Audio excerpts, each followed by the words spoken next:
Good morning. My name is Father Gabriel Ganoum, and I'm the Director of Spiritual Care and Palliative Care at HCA. And I'm also a psychologist, and I'm honored today to share with you something that a couple of weeks ago, my very good friend Bo Lynch, the Executive Director of Behavioral Health, as we were speaking with the staff about having relationship with myself. And today we are going to look what does it mean to be in a relationship with myself.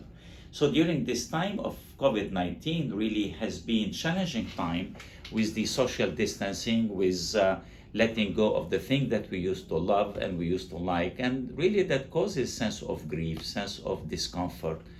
And the COVID-19 really has been in one way or the other magnifying either our strength to progress, to the sense of resilience, to the sense of really the potential in us, to the resources, or bring us into that sense of regression, the sense of vulnerability, fear, and anxiety.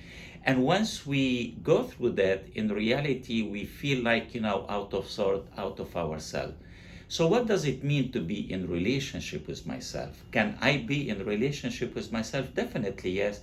I cannot be in relationship with the other without being in relationship with myself.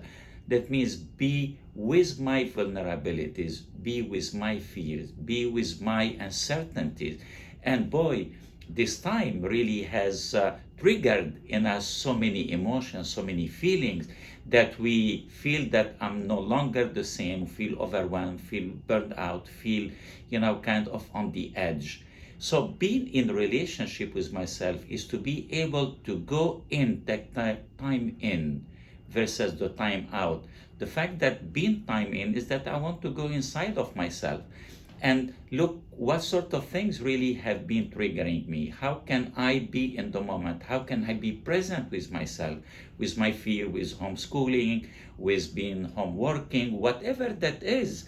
I cannot change it, but looking inside and say, what in me that really has been challenged, that I need to pay attention. And by doing that, really, I become aware. I befriend myself. I befriend myself in the sense when I'm upset, when I'm fearful, but also I am in that relationship with myself.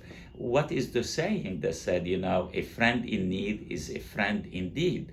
So I am in this time in certain needs. My nervous system is in need of soothing. Maybe I need to be able to calm my nervous system, because when we are triggered, we are triggered on something that happened in us or in us. Like the saying, say, he or she pushed my buttons. What does that mean?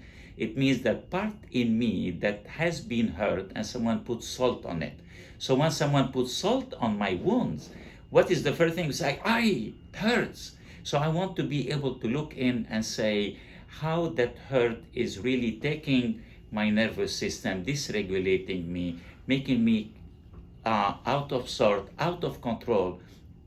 And I need to take that time in to be able, what is in me that needs that soothing? What is in me that needs to be attended? What is in me that needs to be comforted?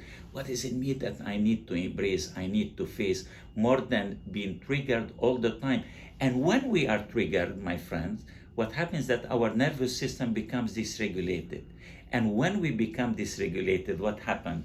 Everything else, our emotions become, out of sort. We feel out of control, and therefore we don't know who we are.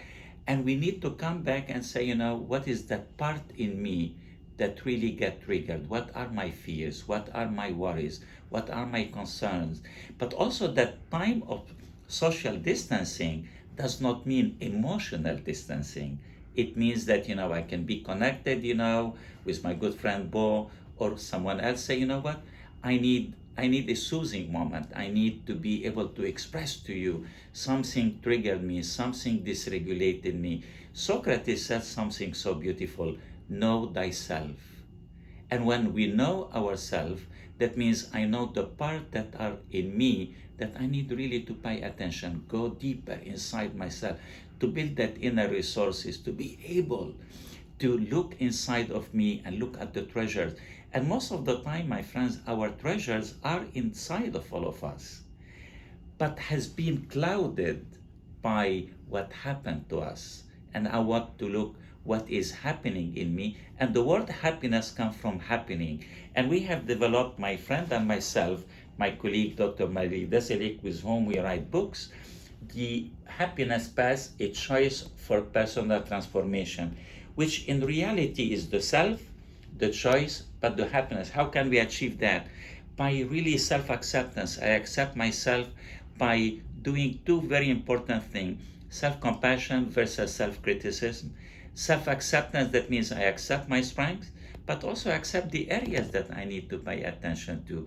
That gives me the sense of reflection, the sense of discovery, discovering the skills, the tools, the resources, the treasures that are in you and in me. And then I move into the emotions. Emotions are neither good nor bad. Emotions are feelings that really giving me a message. And I want to pay attention, because why we don't keep longer the good emotions, and why we keep the emotion that hurt us. And we need to be able to see what that emotion has to give me. So we go into the forgiveness, we go into the emotions in order to find meaning. So today, to be in relationship with myself is to be able to look inside of me. When I'm triggered, I usually use a concept, a practice in mindfulness called stop. And stop, that means I need to stop whatever is happening. And the T stands for take a deep breath. Why do I need to take a deep breath? Because the deep breath helps to regulate my nervous system. I want to be friend with my nervous system.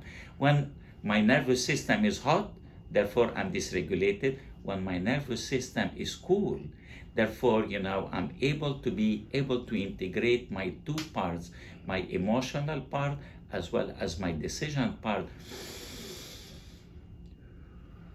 So by resetting my nervous system, the same way that you reset your computer, the same way that you reset your phone, I need to reboot my nervous system. And then the O stands for observe. Observe what is happening inside of me, inside my body, inside my feelings, inside my thought. And then the P stand proceeds. So by taking the time in, looking inside, I take a time out, because at the end of the day, I cannot have a relationship with you or with the other if I'm not in relationship with myself, befriending myself, forgiving myself, accepting myself, and having the self-compassion for myself. And once we do that, my friends, not only our life will never be the same, but we feel empowered. We feel that time of COVID, yes, we had no control over it. Many millions of people are struggling, but this is the time that I look at that adversity. And adversity really comes from adversary. If I am dealing with the adversary, I want to be able to use tools, skills, techniques in order either to come to a peace with, or to be able to say, you know what, I have no control over that, but I want to keep that self-control, self-regulation, and not to be triggered.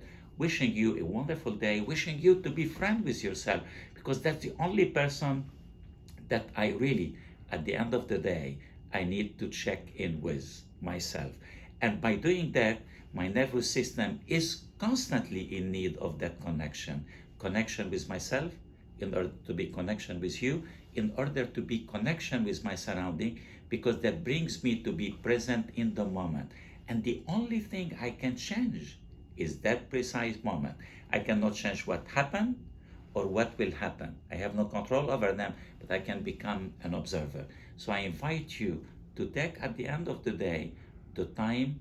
The nervous system is constantly in need of that solitude, not for critical thinking, not to criticize myself, but to be compassionate, to be forgiving, to be accepting, and therefore I can become the better me. And when the me is reversed, we become we, and that we becomes our wellness. Wishing you a wonderful day, a holistic and beautiful day. Until next time, we are connected with ourselves in order to be connected with one another. Thank you for the opportunity and the honor. Have a great day.